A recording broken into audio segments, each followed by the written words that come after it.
네, 여러분 안녕하세요. 잠실 위튼한의원 원장 김상태입니다. 오늘은 소위 위장에 좋다고 하는 음식에 대해서 조금 구분을 해서 설명을 해볼까 해요. 왜 그러냐면 위장에 좋다고 한다는 게 위장의 어떤 부분에 좋은 건지에 따라서 조금 나뉩니다. 그러니까 우리가 인터넷에 어떤 것을 쳐봤을 때, 이 음식은 뭐 차로 해서 먹거나 아니면 뭐 평소에 자주 먹으면은 위장에 좋다, 이렇게 알려져 있는 음식들이 있죠. 그런데 어떤 위장 질환이냐에 따라서 그 음식이 좋을 수도 있고 안 좋을 수도 있습니다. 제가 오늘 예로 드릴 음식은 이제 한 두어 가지가 되는데요. 예를 들어서 생강의 예를 들어 볼게요. 생강이 보통 위장에 굉장히 좋은 음식이라고 알려져 있습니다.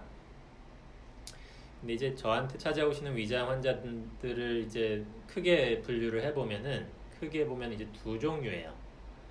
항상 소화가 안 되고 더부룩하고 그래서 오시는 분들, 그 다음에 소화는 잘 되거나 뭐 안 되는 경우도 있고 잘 되는 경우도 있고 혹은 뭐 큰 별다른 문제를 못 느끼는 경우도 있는데 점막에 염증이 심해서 내시경상 만성 염증이 심한 거죠. 만성 염증은 원래 자각 증상이 별로 없을 수도 있어요. 그래서 찾아오시는 분들 중에 불편함을 잘 못 느끼겠는데 내시경 받아보니까 뭐 위축성 위염이다, 장상피화생이다 이렇게 진단을 받았다는 말이죠. 그런 분들이 있습니다. 그래서 크게 두 부류예요. 소화가 안 되는 분들, 그 다음에 염증, 만성 염증이 심한 분들. 만성 염증이 심한 분들은 소화가 잘 되는 경우도 있고 안 되는 경우도 있습니다. 선천적으로 소화 기능이 약했던 사람들은 젊어서부터 과식도 잘 못하고 자극적인 음식도 못 먹기 때문에 오히려 이러한 장상피화생이나 위축성 위염 같은 만성 염증이 잘 오지도 않아요. 몸이 약한 사람들은요, 오히려. 근데 어쨌든 그 장상피화생이나 위축성 위염 진단 받으신 분들이 그때부터 이제 겁이 나셔서 인터넷에서 위장에 좋은 음식 같은 걸 찾아보시고 생강이나 지금 또 기억나는 게 강황 같은 것들, 그런 것들을 드시는 경우가 있어요. 위장에 좋다고 써 있으니까. 그런데 이것은 생강이나 강황이 소화 기능에는 도움이 될 수 있습니다. 분명히.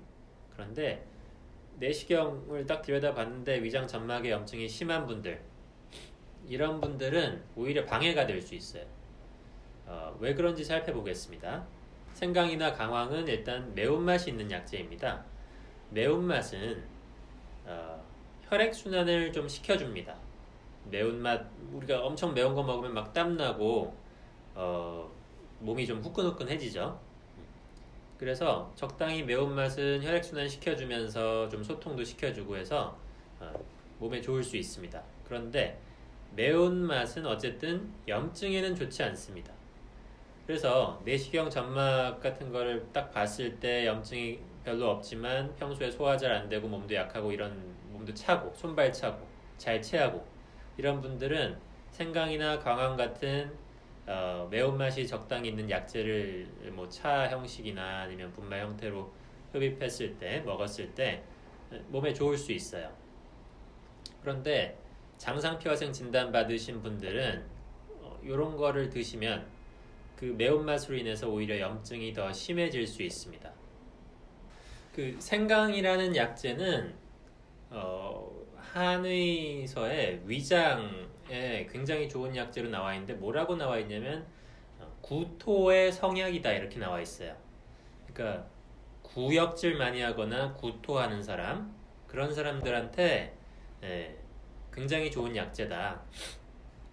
그리고 이제 우리가 배멀미 심하게 하면 어떻게 하죠? 막 구역질하고 울렁거리다가 토하죠. 뱃사람들이 예전에 멀미하면 생강을 그냥 씹어 먹을 정도로 생강이 이제 구역질이나 그런 거에 좋았다는 거죠. 그래서 평소에 내가 뭐 자주 미식거리거나 울렁거리거나 뭐 자주 체해서 토하고 손발 차지고 이런 사람들은 생강을 먹으면 좋단 말이에요. 근데 그런 증상이 있는 사람이 아니라 오히려 내시경 딱 보니까 이미 상처가 막 있단 말이에요. 만성적인 염증이. 그런 분들은 생강이 오히려 해가 될 수 있는데 위장에 좋다. 위장에 좋다는 그 글귀 하나 보고선 생강이 위장에 좋구나. 나는 장상피화생 진단 받았으니까 위장이 안 좋으니까 그럼 생강을 먹어야겠다. 이렇게 잘못 판단을 하시고 막 1년 동안 생강을 드시고 그런 경우도 있단 말이야. 강황도 마찬가지입니다. 강황은 매운맛 있어서 아까 말씀드린 대로 어떤 톡 쏘는 그런 맛으로 소화를 좀 도와주고 그래요. 근데 역류성 식도염 같은 거는 오히려 악화시키고 장상피화생도 마찬가지입니다. 만성 염증에는 좋지 않을 수가 있기 때문에 뭐에 좋다? 대체로 인터넷에는 좀 뭉뚱그려서 나와 있죠. 위장에 좋다, 뭐 이렇게 소화에 좋다 나와 있기 때문에 그걸 보고 이제 착각하시지 않는 것이 좋습니다.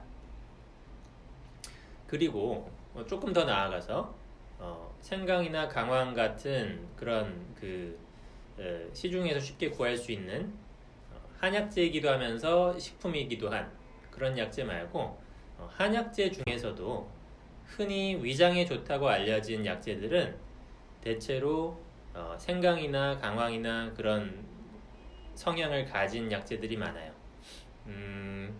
우리가 흔히 밀가루가 좀 소화가 안 되는 음식으로 알려져 있는데 왜 그럴까요?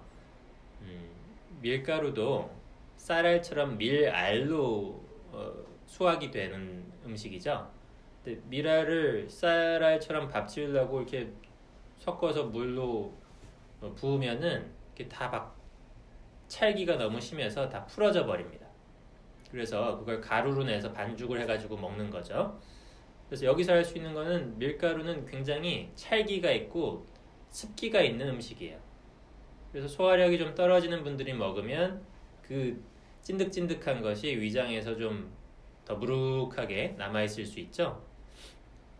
그래서 밀가루 음식에는 꼭 포함이 되는 게 후추가 꼭 들어가야 됩니다. 스파게티 같은 거 할 때도 후추를 좀 넣어주고 밀가루 음식에 후추가 잘 어울리는 이유가 있어요.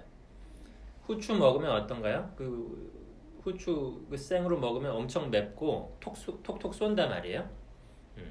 그래서 일반적으로 소화제에 해당하는 위장 약재들은 그렇게 톡톡 쏘는 약재들이 많습니다. 그래서 뭐 소화가 안 된다고 약국에서 사 먹거나 하는 약재들 중 상당수가 뒤에 이제 보면은 한약재로 된 약들이 많은데 뭐 보면은 뭐 곽향, 육두구, 뭐 초과, 뭐 아까 말씀드린 생강, 강황 뭐 이런 약재들이 많아요. 그리고 저 일본에서 굉장히 많이 팔리는 소화제인 오타이산 같은 거 봐도 다 한약재인데 그렇게 후추처럼 톡톡 쏘는 그런 약재들, 이걸 방향성 약재라고 하는데 이런 약재들은 기본적으로 다 조금씩 매우면서 되게 건조합니다. 그래서 장의 점막이 이미 위장의 점막이 꽤 노화되고 건조해지고 상처가 난 장상피화생 환자들이 이런 약재들을 먹으면은 또 오히려 해가 될 수 있습니다. 그래서 위장 치료라고 했을 때 본인이 위장이 어느 부분이 어떻게 문제인지를 먼저 정확하게 감별을 하고 거기에 맞는 치료를 하는 것이 가장 좋습니다.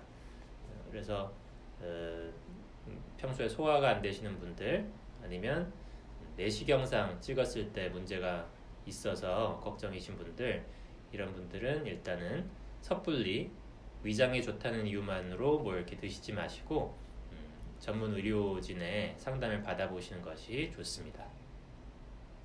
이상입니다.